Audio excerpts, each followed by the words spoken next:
എല്ലാവർക്കും ഷാനിംസ് അക്കാദമിയുടെ പുതിയൊരു വീഡിയോയിലേക്ക് സ്വാഗതം. സോ നമ്മുടെ ലാസ്റ്റ് വീഡിയോയോട് കൂടി പ്രോട്ടോടൈപ്പ് മോഡൽ അവസാനിച്ചതോടുകൂടി നമ്മുടെ STLC മോഡൽസ് അവസാനിക്കുകയാണ്. ഓക്കെ, അപ്പൊ ഇന്ന് നമ്മൾ നോക്കാനായിട്ട് പോകുന്നത് ജസ്റ്റ് വെയിറ്റ്. ഓക്കെ, സോഫ്റ്റ്വെയർ ടെസ്റ്റിങ്ങിന്റെ ഇമ്പോർട്ടൻസും അഡ്വാൻറ്റേജസും പിന്നെ ഡിഫറെൻറ്റ് ടൈപ്സ് ഓഫ് ടെസ്റ്റിംഗ് ഒക്കെയാണ് നമ്മൾ ഇന്ന് നോക്കാനായിട്ട് പോകുന്നത്. സോ അതിനു മുൻപ് ചാനൽ സബ്സ്ക്രൈബ് ചെയ്യാത്തവരൊന്ന് സബ്സ്ക്രൈബ് ചെയ്യുക, സപ്പോർട്ട് ചെയ്യുക. ദെൻ ഓക്കെ, ഫസ്റ്റ് വൺ, നമ്മൾ സോഫ്റ്റ്വെയർ ടെസ്റ്റിംഗ് എന്താണെന്ന് പഠിച്ചു അല്ലേ? ഫസ്റ്റ് ഓഫ് ഓൾ ഇവിടെ നല്ല മഴയാണ്, അപ്പോൾ നിങ്ങൾക്ക് വോയിസ് എത്രത്തോളം ക്ലിയർ ആയിരിക്കുമെന്ന് എനിക്കറിയില്ല. Okay okay, first of all നിങ്ങൾ എന്താണ് സോഫ്റ്റ്വെയർ ടെസ്റ്റിംഗ് എന്താണെന്ന് പഠിച്ചിട്ടുണ്ടായിരുന്നു ഇല്ലേ? അപ്പോൾ ഈ സോഫ്റ്റ്വെയർ ടെസ്റ്റിംഗ് ശരിക്കും ചെയ്തില്ലെങ്കിൽ എന്തൊക്കെ ദോഷങ്ങൾ വരും? നമുക്ക് ഇപ്പോൾ ആ ഒരു സോഫ്റ്റ്വെയർ വർക്ക് ചെയ്യുന്ന ടൈമിൽ അല്ലെങ്കിൽ ഓപ്പറേഷൻ ചെയ്യുന്ന ടൈമിൽ എന്തെങ്കിലും ഇമ്പാക്റ്റോ ഡിഫക്റ്റോ ബഗ്ഗോ വരാനായിട്ട് ചാൻസ് ഉണ്ട്, മിഷൻ ഫെയിലിയർ വരാനായിട്ട് ചാൻസ് ഉണ്ട് ഇല്ലേ? അപ്പോൾ ഒരു നല്ലൊരു സോഫ്റ്റ്വെയർ ടെസ്റ്റിംഗ് അല്ലെങ്കിൽ ഒരു നല്ലൊരു സോഫ്റ്റ്വെയർ ടെസ്റ്റർ എന്താണ് ചെയ്യണത്? Effective software testing helps to deliver quality software products. നല്ല ക്വാളിറ്റി പ്രോഡക്ട്സ് ഡെലിവറി ചെയ്യാനായിട്ട് സോഫ്റ്റ്വെയർ ടെസ്റ്റിംഗ് ഹെൽപ്പ് ചെയ്യുന്നുണ്ട്. മാത്രമല്ല യൂസേഴ്സിന്റെ റിക്വയർമെന്റ്സും നീഡ്സും എക്സ്പെക്ടേഷനും ഒക്കെ സാറ്റിസ്ഫൈ ചെയ്യാനൊക്കെ ആയിട്ട് എന്താണ് നല്ലൊരു സോഫ്റ്റ്വെയർ ടെസ്റ്റിംഗ് ഹെൽപ്പ് ചെയ്യുന്നുണ്ട്. ക്ലിയർ ആയോ? ഇനി സോഫ്റ്റ്വെയർ ടെസ്റ്റിംഗിന്റെ അഡ്വാൻറ്റേജസ് നോക്കുകയാണെങ്കിൽ 5 പോയിന്റ് അല്ലേ? അതെ, 5 പോയിന്റ് ഇവിടെ കൊടുത്തിട്ടുണ്ട്. Quality, satisfied customer, bringing profit, user experience, business optimisation. ഇതിൽ ക്വാളിറ്റി എന്ന് പറയുന്നത് എന്താണ്? നമ്മുടെ പ്രോഡക്റ്റിന്റെ ക്വാളിറ്റി തന്നെയാണ് അല്ലേ? സോഫ്റ്റ്വെയർ ടെസ്റ്റിംഗിന്റെ ഒരു നല്ലൊരു ബെനിഫിറ്റ് ആണ് എന്ത്? ക്വാളിറ്റി പ്രോഡക്റ്റ് ഡെലിവറി ചെയ്യാൻ പറ്റുന്നുള്ളത്. അങ്ങനെ ഒരു ക്വാളിറ്റി പ്രോഡക്റ്റ് നമ്മൾ ഡെലിവറി ചെയ്യുകയാണെങ്കിൽ നമുക്ക് എന്താണ് കസ്റ്റമറിന്റെ ഭാഗത്ത് നല്ല പേയ്മെന്റ് നമുക്ക് കിട്ടും അല്ലേ? കറക്റ്റ് ഡിലേ ഒന്നും ഇല്ലാതെ പ്രോപ്പർ ആയിട്ടുള്ള പേയ്മെന്റ് ഒക്കെ നമ്മുടെ കമ്പനിക്ക് കിട്ടിയെന്ന് വരും. മാത്രമല്ല പിന്നെ എന്താണ്, കസ്റ്റമർ ഹാപ്പി ആയിരിക്കും. നല്ല ക്വാളിറ്റി പ്രോഡക്റ്റ് അവർക്ക് കിട്ടുകയാണെങ്കിൽ കസ്റ്റമർ ഹാപ്പി ആവില്ലേ? അപ്പൊ നമുക്ക് എന്താണ് സാറ്റിസ്ഫൈഡ് കസ്റ്റമറിനെ നമുക്ക് കിട്ടുന്നുണ്ടാവും. മാത്രമല്ല എന്താണ്, ഇപ്പൊ ഈ പ്രോഡക്റ്റ് അവർക്ക് ഇഷ്ടപ്പെട്ടില്ല എന്നൊക്കെ, നമ്മൾ ടെസ്റ്റിംഗ് ഒന്നും ശരിക്കും ചെയ്യാതെ ഈ പ്രോഡക്റ്റ് അവർക്ക് ഇഷ്ടപ്പെട്ടില്ല എന്നൊക്കെ വിചാരിക്കുകയാണെങ്കിൽ അവർ ചിലപ്പോൾ നമുക്ക് തന്നിട്ടുള്ള എമൗണ്ട് വരെ റീഫണ്ട് ചോദിക്കാനുള്ള സാധ്യതയുണ്ട്. അപ്പൊ അതുകൊണ്ട് തന്നെ നല്ല ബെറ്റർ ആയിട്ടുള്ള ക്വാളിറ്റി പ്രോഡക്റ്റ് തന്നെ ഡെലിവറി ചെയ്താൽ നമുക്ക് എന്താക്കാൻ പറ്റും? സാറ്റിസ്ഫൈഡ് കസ്റ്റമറിനെ നമുക്ക് കിട്ടും. ഓക്കെ, അങ്ങനെ കസ്റ്റമർ സാറ്റിസ്ഫൈഡ് ആണെങ്കിൽ നമുക്ക് ആ ഒരു പ്രോഡക്റ്റിന്റെ പ്രൊമോഷൻ ചെയ്യേണ്ട ആവശ്യമില്ല. ആ ഒരു പ്രോഡക്റ്റ് നല്ല ക്വാളിറ്റി പ്രോഡക്റ്റ് തന്നെയാണെങ്കിൽ ഈ ഓട്ടോമാറ്റിക്കലി എന്താണ് ഈ ആളുകൾ തന്നെ സെൽഫ് പ്രൊമോട്ട് ചെയ്തോളും. ഇപ്പൊ ഫേസ്ബുക്ക് ഒക്കെയാണ്, നമ്മൾ ഫേസ്ബുക്കിന് പ്രൊമോഷൻ ചെയ്യുന്നുണ്ടോ? അഡ്വർടൈസ്മെന്റ് ഒക്കെ വരുന്നില്ല എന്നല്ല ഞാൻ പറയുന്നത്. പക്ഷെ എന്താണ്, ഈ ഫേസ്ബുക്കിന് ഓരോരുത്തർ സജസ്റ്റ് ചെയ്ത് പോകുന്നതാണ് അല്ലെ? ഇപ്പൊ ഇന്നാള് വാട്സാപ്പിൽ ഒരു ഫീച്ചർ വന്നാണ്, നമ്മൾ വാട്സാപ്പ് ത്രൂ പേയ്മെന്റ് ചെയ്യുമ്പോൾ മൂന്ന് കോണ്ടാക്ട്സിന് അയക്കും, ഏതെങ്കിലും 3 കോണ്ടാക്ട്സിന് നമ്മൾ അയക്കുന്നുണ്ടെങ്കിൽ അവരുടേത് നമുക്ക് ഇങ്ങോട്ട് ക്യാഷ് ബാക്ക് കിട്ടും. 1 രൂപ അയച്ചാൽ പോലെ നമുക്ക് 35 രൂപ ഇങ്ങോട്ട് ക്യാഷ് ബാക്ക് കിട്ടും. എൻ്റെ ഒരു ഫ്രണ്ട് ചാന്ദിനി പറഞ്ഞതാണ്. അപ്പോൾ എനിക്ക് 1 രൂപ അയച്ചു വാട്സപ്പിൽ, പക്ഷെ അവൾക്ക് കിട്ടിയില്ല. കാരണം അതിലൊരു കണ്ടീഷൻ വെച്ചിട്ടുണ്ടായിരുന്നു, ആ നമ്മൾ പേയ്മെന്റ് ചെയ്യുമ്പോൾ അവരുടെ പേരിനടുത്തൊരു ഗിഫ്റ്റ് ബോക്സിന്റെ സിമ്പിൾ ഉണ്ടാവണം. ആ സിമ്പിൾ ഉണ്ടെങ്കിൽ മാത്രമേ നമുക്ക് ക്യാഷ് ബാക്ക് ആയിട്ട് 35 രൂപ കിട്ടുള്ളൂ. എത്ര എമൗണ്ട് വേണമെങ്കിലും അയക്കാം, 1 രൂപ വേണമെങ്കിലും അയക്കാം. ഓക്കെ, അപ്പൊ എന്റെ നമ്പറിന് അപ്പുറത്ത് ഗിഫ്റ്റ് ബോക്സിന്റെ സിമ്പിൾ ഉണ്ടായിരുന്നില്ല, അതുകൊണ്ടാണ് എനിക്ക് അയച്ചപ്പോൾ കിട്ടാത്തതെന്ന് തോന്നുന്നു. കിട്ടിയിട്ടില്ല എന്നാണ് അവള് പറഞ്ഞത്, പക്ഷെ എനിക്ക് കിട്ടി കേട്ടോ. ഞാൻ വേറൊരു 3 പേർക്കാണ് ഗിഫ്റ്റ് ബോക്സിന്റെ സിമ്പിൾ ഉള്ള ആൾക്കാർക്ക് നോക്കി അയച്ചപ്പോൾ എനിക്ക് എന്താണ് 1 രൂപ അയച്ചുള്ളൂ, എനിക്ക് തിരിച്ച് 35 രൂപ കിട്ടി. അപ്പൊ അത് സെൽഫ് പ്രൊമോഷൻ ആണ്. സെൽഫ് പ്രൊമോഷൻ അല്ല, ആളുകൾ ഇങ്ങനെ പ്രൊമോട്ട് ചെയ്ത് വരുന്നതാണ് അല്ലേ? ഇപ്പൊ ചാന്ദിനി എന്നോട് പറഞ്ഞു, ഞാൻ നിങ്ങളോട് പറയുന്നു, അല്ലാതെ വാട്സപ്പ് വന്നിട്ട് നേരിട്ട് നിങ്ങളോട് പറഞ്ഞതല്ലോ.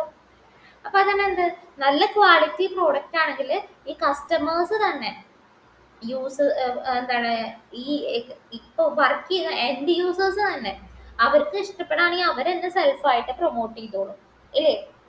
പിന്നെന്താണ്, അത് നമുക്ക് എന്താണ് പ്രോഫിറ്റ് ഉണ്ടാക്കും. അതുവഴി നമുക്ക് എന്താക്കാൻ പറ്റും? നമ്മുടെ ആപ്പ് ഡൗൺലോഡ് ചെയ്യില്ലെങ്കിൽ സോഫ്റ്റ്വെയർ വേറെ ആർക്കും യൂസ് ചെയ്യുന്നുണ്ടെങ്കിൽ തന്നെ അതുവഴി നമുക്ക് പ്രോഫിറ്റ് കിട്ടാനായിട്ട് സാധ്യതയുണ്ട്. മാത്രമല്ല, അത് ക്ലയൻസിന്റെ കാര്യമായിട്ട് പറഞ്ഞത്. മാത്രമല്ല, ഇപ്പൊ ഈ കമ്പനി ഈ സോഫ്റ്റ്വെയർ ഡെവലപ്പ് ചെയ്ത കമ്പനി ഉണ്ടല്ലോ, ആ കമ്പനിയുടെ കാര്യമാണ് ഇവിടെ പറയുന്നത് ബിസിനസ് ഒപ്റ്റിമൈസേഷൻ. എന്ന് വെച്ചാൽ നല്ലൊരു ക്വാളിറ്റി പ്രോഡക്റ്റ് നമ്മൾ ക്ലയൻസിന് ഡെലിവറി ചെയ്യുന്നുണ്ടെങ്കിൽ ആ ക്ലയൻസ് തന്നെ അടുത്ത ആൾക്കാരോട് പറയും, ആ ഇന്ന കമ്പനി നമുക്ക് നല്ലൊരു പ്രോഡക്റ്റ് ഉണ്ടാക്കി തന്നിട്ടുണ്ട്, സൂപ്പർ ആണെന്ന് ആ ക്ലയന്റ് തന്നെ വേറെ ആൾക്കാരോട് പറയും ഇല്ലേ. അപ്പൊ അതുവഴി നമ്മുടെ കമ്പനിയുടെ റെപ്യൂട്ടേഷനും അല്ലെങ്കിൽ നമ്മുടെ ബ്രാൻഡിന്റെ ഇമേജും ഒക്കെയാണ് ഇമ്പ്രൂവ് ആവുന്നത്. ക്ലിയർ ആയോ? അപ്പൊ ഈ 5 പോയിന്റ് എങ്ങനെ ഇന്റർ കണക്റ്റഡ് ആയിട്ട് കിടക്കുന്നു എന്ന് മനസ്സിലായോ? ഒരു നല്ലൊരു സോഫ്റ്റ്വെയർ ടെസ്റ്റർ ബെറ്റർ ആയിട്ട് പെർഫെക്റ്റ് ആയിട്ട് ഒരു സോഫ്റ്റ്വെയർ ടെസ്റ്റിംഗ് ചെയ്യുന്നുണ്ടെങ്കിൽ നമുക്ക് കസ്റ്റമർക്ക് ക്വാളിറ്റി പ്രോഡക്റ്റ് ഡെലിവറി ചെയ്യാനായിട്ട് പറ്റും. അതുവഴി നമുക്ക് സാറ്റിസ്ഫൈഡ് കസ്റ്റമറിനെ കിട്ടും. മാത്രമല്ല അവർക്ക് എന്താണ് സെൽഫ് പ്രൊമോഷൻ ഒന്നും ഇല്ലാതെ എന്താണ് ഈ കസ്റ്റമേഴ്സ് തന്നെ പ്രൊമോട്ട് ചെയ്ത് അവർക്ക് പ്രോഫിറ്റ് കിട്ടും. പ്ലസ് നമ്മുടെ ബിസിനസിന്റെ ബ്രാൻഡിന്റെ ഇമേജ് അല്ലെങ്കിൽ റെപ്യൂട്ടേഷൻ ഇംപ്രൂവ് ചെയ്യാണ് ചെയ്യണത്. ക്ലിയർ ആയോ? പിന്നെ ഇപ്പോൾ ഒരു നല്ലൊരു സോഫ്റ്റ്വെയർ ടെസ്റ്റർ എന്ന് പറയുകയാണെങ്കിൽ ജസ്റ്റ് ഞാൻ ഒരു ഗോൾ എന്ന് വെറുതെ വെച്ച് എഴുതിയിട്ടുള്ളൂ. എന്ന് വെച്ചാൽ എത്രയും പെട്ടെന്ന് തന്നെ ആ സോഫ്റ്റ്വെയറിന്റെ ബഗ് കണ്ടുപിടിക്കുക.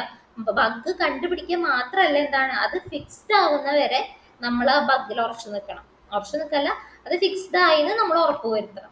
ഓക്കെ, മെയിൻ ആയിട്ടുള്ളത് എന്താണ്, ഒരു ഗുഡ് ക്വാളിറ്റി പ്രോഡക്റ്റ് ഡെലിവറി ചെയ്യുക എന്നുള്ളതാണ് നല്ലൊരു സോഫ്റ്റ്വെയർ ടെസ്റ്ററിന്റെ ഗോൾ എന്ന് പറയുന്നത്. പിന്നെ 2 ടൈപ്പ് സോഫ്റ്റ്വെയർ ടെസ്റ്റിംഗ് വരുന്നുണ്ട്. ഫസ്റ്റ് വൺ ആണ് മാനുവൽ ടെസ്റ്റിംഗ്. മാനുവൽ ടെസ്റ്റിംഗ് എന്ന് പറയുകയാണെങ്കിൽ വേറൊരു ഓട്ടോമേഷൻ ടൂളിന്റെ സഹായമൊന്നും ഇല്ലാതെ, വേറൊരു എക്സ്റ്റേണൽ ആയിട്ടുള്ള ടൂൾസോ സ്ക്രിപ്റ്റ്സോ അങ്ങനെ ഒന്നും ഇല്ലാതെ മാനുവലി നമ്മൾ ടെസ്റ്റ് ചെയ്യുന്നതാണ് ഏത് മാനുവൽ ടെസ്റ്റിംഗ്. എന്ന് വെച്ചാൽ ഇതിപ്പോ ഒരു PPT ആണല്ലേ. അപ്പൊ ഇതിൽ ഞാനിങ്ങനെ ഇവിടെ ടൈപ്പ് ചെയ്യുന്നതിന്റെ സ്ഥാനത്ത് ഞാനിവിടെ ഒരു സ്ക്രിപ്റ്റ് ടാഗ് എഴുതണം. Script alert 1. ഓക്കെ, സ്ക്രിപ്റ്റ് ഇത് എഴുതുമ്പോൾ ഇത് സേവ് ചെയ്ത് കഴിഞ്ഞാൽ ഇവിടെ ഒരു അലേർട്ട് ബോക്സ് വരും. അങ്ങനെ വരാൻ പാടുണ്ടോ? ഇതൊരു ബഗ്ഗാണ് അതിന്റെ. അങ്ങനെ അലേർട്ട് ബോക്സ് വരുന്നുണ്ടെങ്കിൽ അതൊരു ബഗ്ഗാണ്. അല്ലെങ്കിൽ ഇവിടെ ടെക്സ്റ്റ് എഴുതേണ്ട സ്ഥാനത്ത് നമുക്കത് എഴുതാൻ പറ്റുന്നില്ല, അതൊരു ബഗ്ഗാണ്. ഇവിടെ ഇപ്പം എന്താണ് പറയാ, ഒരു മിനിറ്റ്,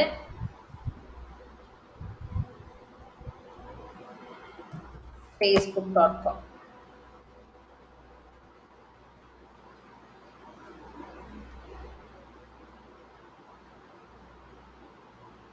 facebook.com ഇവിടെ സെർച്ച് ഓപ്ഷൻ ഉണ്ട്. സെർച്ച് ഓപ്ഷനിൽ ഞാനിങ്ങനെ എന്തെങ്കിലുമൊക്കെ സെർച്ച് ചെയ്ത് കൊടുക്കും.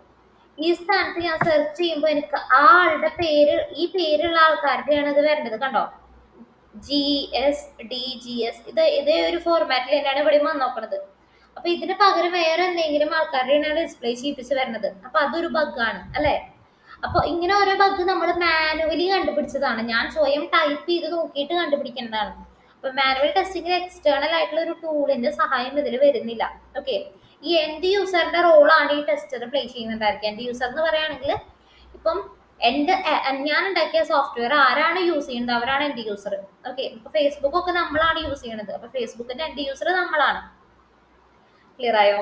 അപ്പൊ ഈ മാനുവൽ ടെസ്റ്റിംഗിൽ ടെസ്റ്റർ ആരുടെ റോളായിരിക്കും, എൻഡ് യൂസറിന്റെ റോളായിരിക്കും പ്ലേ ചെയ്യുന്നുണ്ടായിരിക്കാം. പക്ഷെ ഇതിന് ഒരുപാട് ടൈമും ഒരുപാട് എഫേർട്ടും കോസ്റ്റ് ആണെങ്കിലും ഒരുപാട് കൂടുതലായിരിക്കും. അതാണ് മാനുവൽ ടെസ്റ്റിംഗിന്റെ ഡിസഡ്വാൻറ്റേജ് എന്ന് പറയുന്നത്. മാത്രമല്ല ഇത് കുറച്ചുകൂടി റിപ്പീറ്റേറ്റീവ് ടാസ്ക് ആയിട്ടായിരിക്കും വരുന്നുണ്ടായിരിക്കുക. കുറച്ച് ബോറിംഗ് പരിപാടിയായിരിക്കും.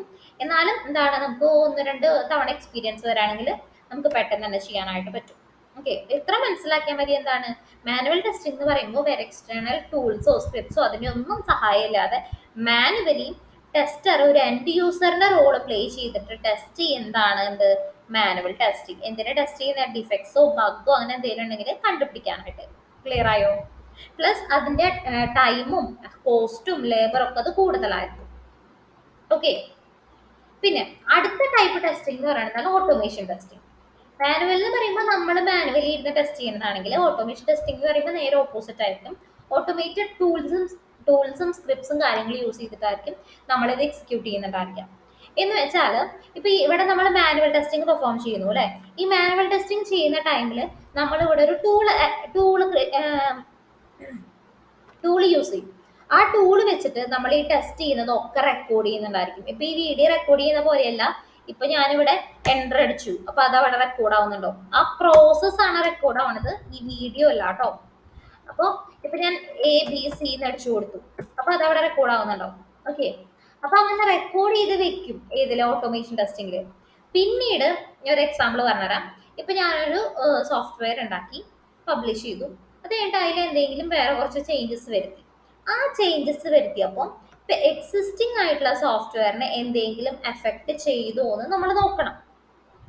ഇപ്പൊ നമ്മൾ എന്തെങ്കിലും ചേഞ്ചസ് വരുത്തുമ്പോൾ എക്സിസ്റ്റിംഗ് സോഫ്റ്റ്വെയറിന് എന്തെങ്കിലും ചേഞ്ചസ് വന്നു, അതുമൂലം ചേഞ്ചസ് വന്നു എന്നുള്ളത് നമുക്ക് നോക്കണം.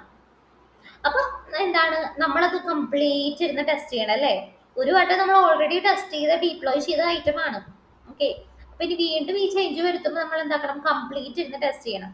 അപ്പൊ അത് ഒഴിവാക്കാൻ വേണ്ടിയിട്ടാണ് നമ്മൾ എന്താ ഓട്ടോമേഷൻ ടെസ്റ്റിംഗ് ഒരു കൺസെപ്റ്റ് യൂസ് ചെയ്യുന്നത്. എന്ന് വെച്ചാൽ ഓട്ടോമേറ്റഡ് ടൂൾസ് വെച്ചിട്ട് നമ്മൾ എന്താക്കുന്നു, എക്സിക്യൂട്ട് ചെയ്യണം. റിപ്പീറ്റേറ്റീവ് ആയിട്ട് വരുന്ന ടാസ്കുകളെ നമ്മൾ ഓട്ടോമേറ്റ് ചെയ്യുന്നു. ഓക്കെ, നമ്മൾ ഓട്ടോമേഷൻ ടെസ്റ്റിങ്ങിനെ ടെസ്റ്റ് ഓട്ടോമേഷൻ എന്നും കൂടി പറയും. ഇതിൻ്റെ ഒരു എക്സാമ്പിൾ ആണ് സെലീനിയം ഐ ഡി. ഞാനൊരു കാര്യം ചെയ്യാം, നെക്സ്റ്റ് വീഡിയോയിൽ മാനുവൽ ടെസ്റ്റിങ്ങിന്റെയും ഓട്ടോമേഷൻ ടെസ്റ്റിങ്ങിന്റെയും ഓരോ എക്സാമ്പിൾസ് ഞാൻ കാണിച്ചു തരാം. അപ്പൊ നിങ്ങൾക്ക് ക്ലിയർ ആയിട്ട് മനസ്സിലാവും ഇത്. ഓക്കെ, ഓട്ടോമേഷൻ ടെസ്റ്റിംഗ് ആകുമ്പോൾ ടൈമും കോസ്റ്റും മാൻ പവർ ഒക്കെ സേവ് ചെയ്യുന്നുണ്ട്. ഒരു വട്ടം റെക്കോർഡ് ചെയ്താൽ മതി, പിന്നീട് എപ്പോൾ വേണമെങ്കിലും നമുക്കത് ഈസി ആയിട്ട് എക്സിക്യൂട്ട് ചെയ്യാനായിട്ട് പറ്റും. ഈ ടെസ്റ്റ് കേസ് എന്താണ്, ടെസ്റ്റ് ഡാറ്റ എന്താണ്, അതൊക്കെ പറഞ്ഞിട്ട് നിങ്ങൾക്ക് മാനുവൽ ടെസ്റ്റിംഗ് ഇത് കാണിച്ചിട്ട് കാര്യമുള്ളൂ. എന്നാലും ഞാൻ നാളെ കാണിച്ചു തരാം. ഓക്കെ, നാളെയല്ല, നെക്സ്റ്റ് വീഡിയോയിൽ ഞാൻ കാണിച്ചു തരാം. ചിലപ്പോൾ നിങ്ങൾ ഇന്ന് തന്നെ പബ്ലിഷ് ചെയ്യും. അപ്പോൾ ഞാൻ ഇതിനോടൊപ്പം പാരലൽ ആയിട്ട് നമ്മുടെ സൈബർ സെക്യൂരിറ്റിയുടെ ഒരു കോഴ്സ് ഇവിടെ ചെയ്യുന്നുണ്ട്, നമ്മുടെ ബഗ് ഹണ്ടിങ് ഡ്യൂട്ടി എന്ന് പറഞ്ഞ ചാനലിൽ.